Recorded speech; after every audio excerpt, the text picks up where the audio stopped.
परभणी जिल्ह्यातील जिंतूर शासकीय ग्रामीण रुग्णालयातील महाडायलिसिस केंद्राचं उद्घाटन 15 जूनला पालकमंत्री तथा राज्यमंत्री मेघना बोर्डीकर यांच्या हस्ते करण्यात आले।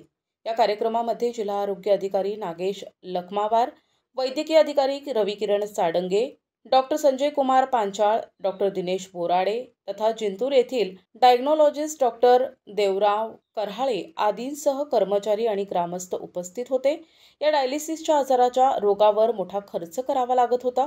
खासगी रुग्णालयात ही सुविधा मिळते, मात्र जिंतूर ग्रामीण रुग्णालयात आता ही सुविधा उपलब्ध झाल्यानं सर्वसामान्य नागरिकांकडून समाधान व्यक्त करण्यात येत आहे।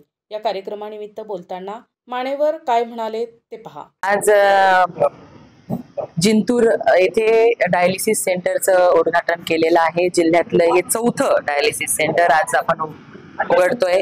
आरोग्य सेवेमध्ये आदरणीय मुख्यमंत्री देवेंद्र फडणवीस साहेबांची इच्छा आहे की येत्या 2 ते 3 वर्षांमध्ये महाराष्ट्रातल्या प्रत्येक 5 किलोमीटरच्या रेडियसमध्ये प्रत्येकाला अत्याधुनिक अशा आरोग्य सुविधा पोहोचवण्याचा आमचा प्रयत्न आहे आणि त्याच्याच माध्यमातून हे आपल्या परभणी जिल्ह्यातलं चौथं डायलिसिस सेंटर जिंतूर वासियांसाठी खुलं करून देण्यात आलेलं आहे। कारण नेहमी आपण बघतो डायलिसिससाठी बाहेरच्या जिल्ह्यांमध्ये जावं लागत होतं आणि त्या पेशंट सोबत त्याचे नातेवाईक वगैरे असा त्रास सगळ्यांना सहन करावा लागत होता, पण आता ही सुविधा जिंतूर वासियांसाठी इथेच उपलब्ध झालेली असल्यामुळे जिंतूरकरांनी ह्या सुविधेचा लाभ घ्यावा।